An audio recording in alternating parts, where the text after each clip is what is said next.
नमस्कार मित्रों, पुरातन भारत के इस YouTube चैनल पर आप सभी का फिर से हार्दिक स्वागत है। हम इस चैनल पर सनातन भारत से जुड़ी हुई और पुरातन भारत से जुड़ी हुई आपको कुछ रोचक कहानियाँ, प्रसंग और अनेक कविताएं सुनाते रहते हैं। आपका बराबर हमें स्नेह मिलता है। यदि आप इस चैनल पर नए हैं तो इस चैनल को सब्सक्राइब कर लें ताकि आपको सभी वीडियो आपको मिलती रहें। तो आइए आज की बात शुरू करते हैं। अपनी ये जो भारत भूमि है वो बलिदानों के वीरों और वीरांगनाओं से भरी पड़ी है। उसी कड़ी में एक नाम आता है मेवाड़ राजवंश के राजा रावल रतन सिंह और महारानी मां पद्मावती का, जिन्होंने अपने सतीत्व को बचाने के लिए 16,000 महिलाओं के साथ एक साथ जौहर किया था अलाउद्दीन खिलजी के विरोध में। तो घटना कुछ ऐसी आती है कि अलाउद्दीन खिलजी और मां पद्मावती को दर्शन करने के लिए, देखने के लिए और उनका संधि प्रस्ताव, रावल रतन सिंह का संधि प्रस्ताव स्वीकार करता है और किले पर आता है। तो रावल रतन सिंह जी भी जैसे एक मित्र की आवभगत करते हैं, अतिथि देवो भवा, ऐसा सोच करके उन्होंने खूब उनका आदर सत्कार किया और खूब उनकी आतिथ्य सत्कार किया। और अंत में जब रावल रतन सिंह उनको बाहर तक छोड़ने गए तो अलाउद्दीन खिलजी ने उन्हें छल से बंदी बना लिया, क्योंकि वो छली प्रजाति है जिसका कि रावल रतन सिंह को कोई भान नहीं था। तो फिर आगे कैसे रावल रतन सिंह को गौरा और बादल जैसे वीर उनको खिलजी के महल से कैसे निकाल के लाए, खिलजी के किले से, इस घटना को पंडित नरेंद्र मिश्र जी ने बहुत सुंदर शब्दों में वर्णित किया है। और मुझे याद है तो मैं आपको सुनाता हूं कि दोहराता हूं सुनो रक्त से लिखी हुई कुर्बानी, जिसके कारण मिट्टी भी चंदन है राजस्थानी। रावल रतन सिंह को छल से कैद किया खिलजी ने और कालजयी मित्रों से मिलकर दगा किया खिलजी ने। खिलजी का चित्तौड़ दुर्ग में एक संदेशा आया, जिसको सुनकर शक्ति शौर्य पर फिर अंधियारा छाया। 10 दिन के भीतर न पद्मनी का डोला यदि आया, यदि न रूप की रानी को फिर दिल्ली पहुंचाया, तो फिर राणा रतन सिंह का शीश कटा पाओगे और शाही शर्त न मानी तो फिर पीछे पछताओगे। तो खिलजी ने एक पैगाम मेवाड़ राजवंश में भेजा कि जो उसकी महारानी है पद्मावती, उसको दिल्ली भेज दें। यह दारुण संवाद लहर सा दौड़ गया क्षण भर में, यह बिजली की तरह छिटक कर फैल गया अंबर में। महारानी हिल गई, शक्ति का सिंहासन डोला था सतीत्व मजबूर, जुल्म विजयी स्वर में बोला था। रुष्ट हुए बैठे थे गौरापति रणधीर, जिनके रण से भय खाती थी खिलजी की शमशीर। एक उनके एक सेनापति थे गौरा, जो बहुत ही पराक्रमी थे, शूरवीर थे और सबसे बड़ी बात राजवंश के विश्वास पात्र थे और उस राजवंश की सेना के सेनापति थे, वो जो है वो रूठ करके चले गए थे, क्योंकि उनको किसी भी तरह से पद्मावती को कोई देखे ये स्वीकार नहीं था, जबकि ये तय हुआ था कि उनको शीशे में दिखाएंगे। लेकिन गौरा को यह भी स्वीकार नहीं था कि शीशे में भी क्यों कोई देखे हमारी महारानी को। तो जब उन्होंने मना किया तो रावल रतन सिंह ने उनको डांट करके बोल दिया, नहीं छोड़ो, तुम नहीं जानते, केवल अगर दिखाने से ये युद्ध टल सकता है तो टाल देना चाहिए और दिखाने से कुछ नहीं। तो उनको जब ये बात स्वीकार नहीं हुई तो महल छोड़कर चले गए। तो रुष्ट हुए बैठे थे गौरापति रणधीर, जिनके रण से भय खाती थी खिलजी की शमशीर। अन्य अनेकों मेवाड़ी योद्धा रण छोड़ गए थे, रत्न सिंह की संध नीति से नाता तोड़ गए थे। पर रानी ने प्रथम वीर गौरा को खोज निकाला, वन वन भटक रहा था मन में तिरस्कार की ज्वाला। गौरा से पद्मनी ने खिलजी का पैगाम सुनाया, मगर वीरता का अपमानित ज्वार नहीं मिट पाया। बोला, मैं तो बहुत तुच्छ हूं, राजनीति क्या जानूं, निर्वासित हूं राजमहल की हट कैसे पहचानूं। अब पूरी जो जीवन था उसने राजवंश, मेवाड़ राजवंश के लिए दिया था, तो वहां से अपमानित होकर वो निकला है, तो थोड़ा कष्ट में है। इसलिए वो बोल रहा है कि बोला, मैं तो बहुत तुच्छ हूं, राजनीति क्या जानूं, निर्वासित हूं राजमहल की हट कैसे पहचानूं। बोली पद्मनी, समय नहीं है वीर क्रोध करने का, अगर धरा की आन मिट गई घाव नहीं भरने का। दिल्ली गई पद्मनी तो पीछे पछताओगे, जीते जी रजपूती कुल को दाग लगा जाओगे। राणा ने जो कहा किया वो माफ करो सेनानी, यह कहकर गौरा के कदमों में झुकी पद्मनी रानी। यह क्या करती हो, गौरा पीछे हट बोला। और जब उनके रानी पद्मनी उनके कदमों में गिर गई तो गौरा एकदम तिलमिला उठे और कहते, हाँ हाँ यह क्या करती हो गौरा पीछे हट बोला। और रजपूती गरिमा का फिर धधक उठा था शोला। महारानी हो तुम, शिशोदिया कुल की जगदम्बा हो, प्राण प्रतिष्ठा एक लिंग की ज्योति अग्निगंधा हो। किन शब्दों से और महारानी को वो संबोधित कर रहा है कि महारानी हो तुम, शिशोदिया कुल की जगदम्बा हो, प्राण प्रतिष्ठा एक लिंग की ज्योति अग्निगंधा हो।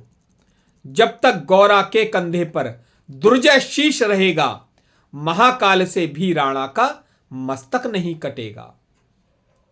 तुम निश्चिंत रहो महलों में, देखो समर भवानी, और खिलजी देखेगा केसरिया तलवारों का पानी।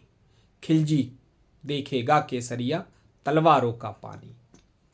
राणा के सकुशल आने तक गौरा नहीं मरेगा, एक पहर तक सर कटने पर धड़ युद्ध करेगा।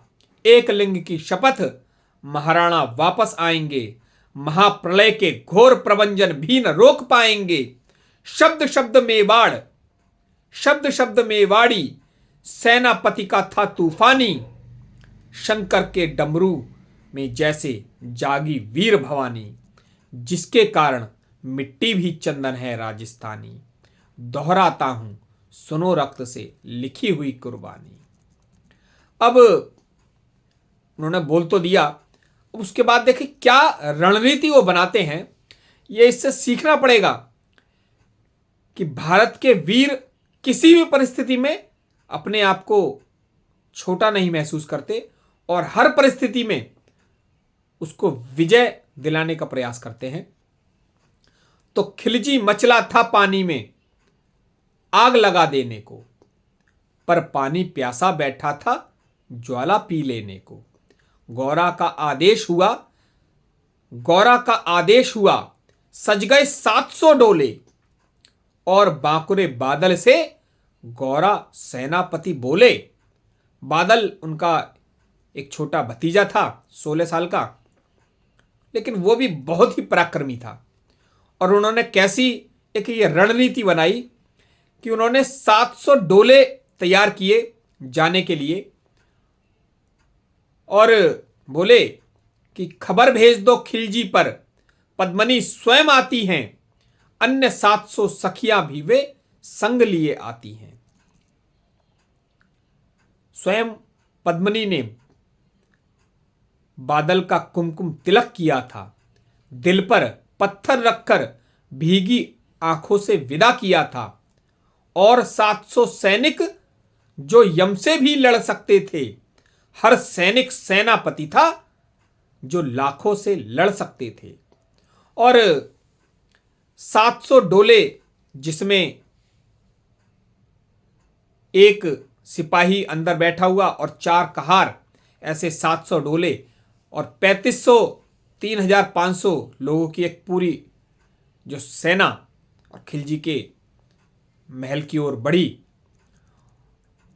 और एक एक कर बैठ गए, सज गई डोलियां पल में, मर मिटने की होड़ लग गई थी मेवाड़ी दल में।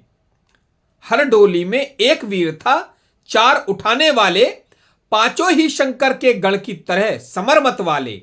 बजा कूच का शंख, सैनिकों ने जयकार लगाई, हर हर महादेव की ध्वनि से दशो दिशा लहराई।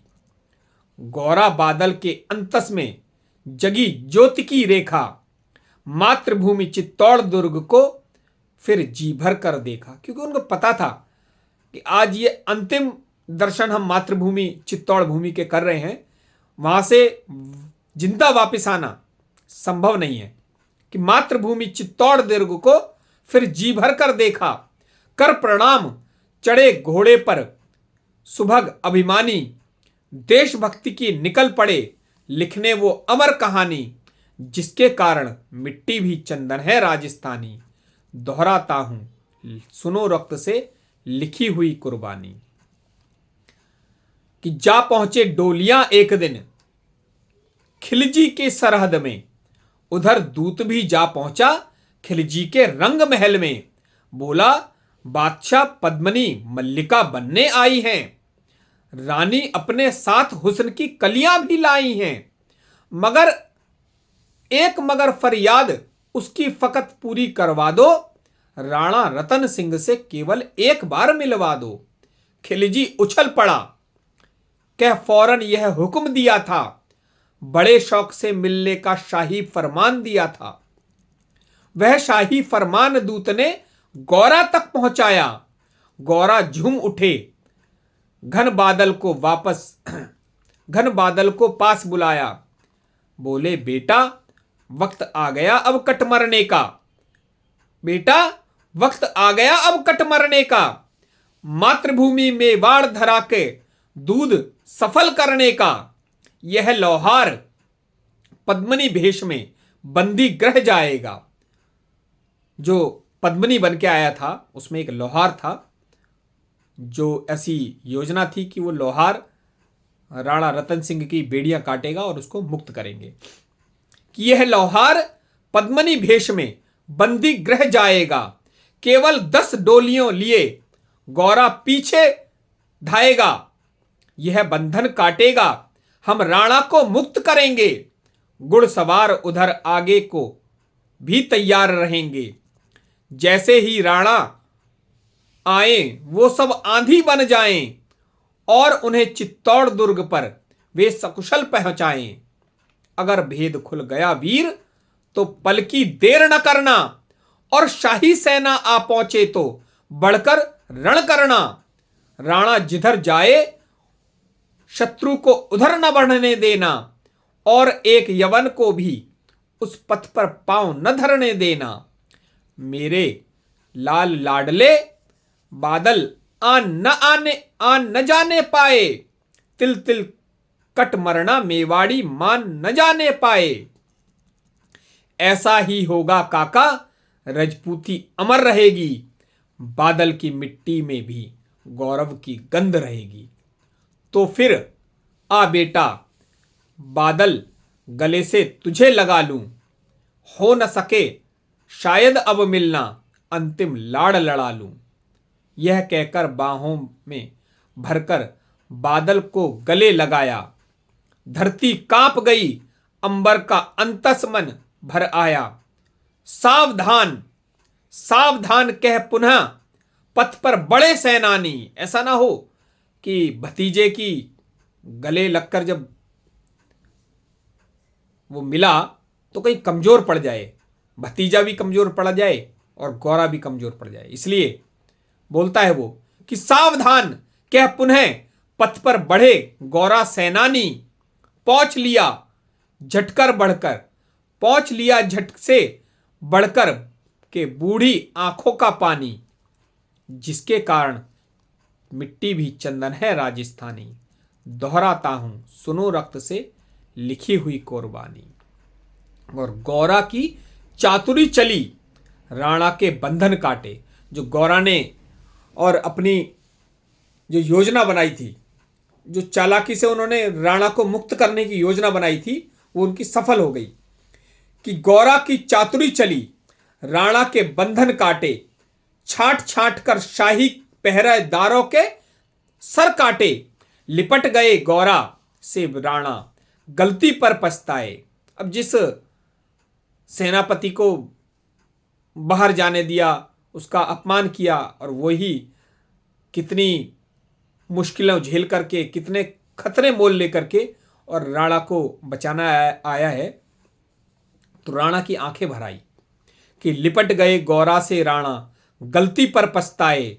सेनापति की नमक हलाली देख नयन भर आए। पर खिलजी का सेनापति पहले से शंकित था, वह मेवाड़ी चट्टानी वीरों से आतंकित था। उसे लगा था कि यार ये इतने शरीफ नहीं है कि वो मां पद्मनी को ऐसी भेज दिया, 700 सखियां उनके साथ आई हैं, कुछ गड़बड़ है, उसको शंका थी। तो जब उसने लिया समझ पद्मनी नहीं आई है, मेवाड़ी सेना खिलजी की मौत साथ लाई है। पहले से तैयार सैन्य दल को उसने ललकारा, निकल पड़ा टिड्डी दल और बजने लगा नगाड़ा। दृष्टि फिरी गौरा की, राणा को समझाया, रण मतवाले को रोका, जबरन चित्तौड़ पठाया कि आप तो जाइए, ये जो सेना आएगी उसको हम देखेंगे, लेकिन आप चित्तौड़ की ओर जाइए। तो राणा चले, तभी शाही सेना लहरा कर आई। खिलजी की लाखों नंगी तलवारें, खिलजी की लाखों नंगी तलवारें पड़ी दिखाई। खिलजी ललकारा, दुश्मन को भाग न जाने देना। रतन सिंह का शीश काटकर ही वीरों दम लेना। टूट पड़ो मेवाड़ी शेरो, बादल सिंह ललकारा। अब जो बादल सिंह पहले से इसी योजना के लिए तैयार था, उन सारे जो 3500 सेना थी पूरी, अब जैसे ही उन्होंने देखा कि भाई शाही सेना जो आ रही है, तो गौरा भी ललकारा कि टूट पड़ो मेवाड़े शेरो, बादल सिंह ललकारा। हर हर महादेव का गर्जा, नभ बेदी जयकारा। निकल डोलियों से मेवाड़ी, बिजली लगी चमकने। काली का खप्पर भरने, तलवारें लगी खटकने। राणा के पथ पर शाही सैनिक तनिक बढ़ा था, पर उस पर तो गौरा हिमगिरी सा अड़ा खड़ा था। कहा जफर से एक कदम भी आगे बढ़ न सकोगे, यदि आदेश न माना तो कुत्ते की मौत मरोगे। रतन सिंह तो दूर, उनकी छाया तुम्हें न मिलेगी। दिल्ली की भीषण सेना की होली अभी जलेगी। यह कह के महाकाल बन गौरा रण में हुंकारा। लगा काटने शीश बही, समर में रक्त की धारा। खिलजी की असंख्य सेना से गौरा घिरे हुए थे, लेकिन मानो वे रण में मृत्युंजय बने हुए थे। पुण्य प्रकाश होता जैसे अगणित पापों से, फूल खिला रहता असंख्य कांटों के संतापों से। वो मेवाड़ी शेर अकेला लाखों से लड़ता था, बढ़ा जिस तरफ उधर वीर ही विजय मंत्र पढ़ता था। इस भीषण रण से दहली थी दिल्ली की दीवारें, गौरा से टकरा कर टूटी खिलजी की तलवारें। मगर कयामत देख अंत में छल से काम किया था, मगर कयामत देख अंत में छल से काम लिया था। गौरा की जंगा पर अरे ने छिपकर वार किया था। जंगा पे तलवार मार दी और छिपकर पीछे से तलवार मारी। वही गिरे वीरवर गौरा, जफर सामने आया।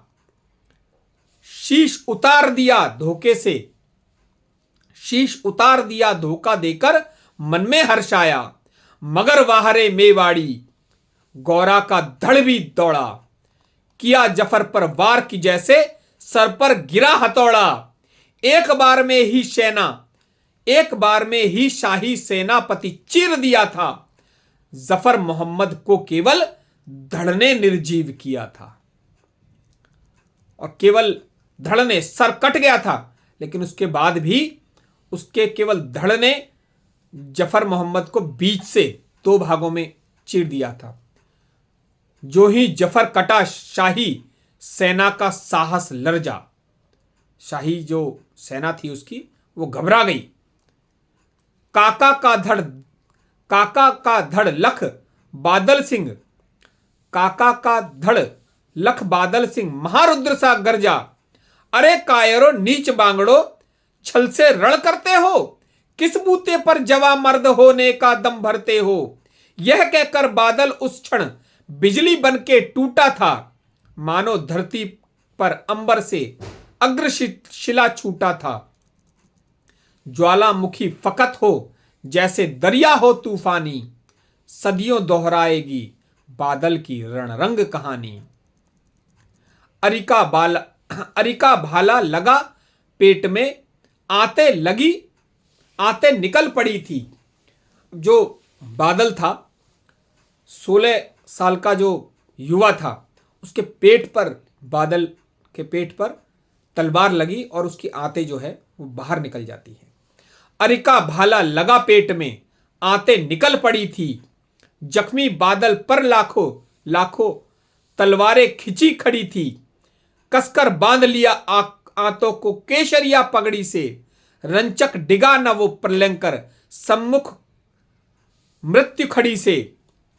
अब बादल तूफान बन गया, शक्ति बनी फौलादी, मानो खप्पर लेकर रण में लड़ती हो आजादी।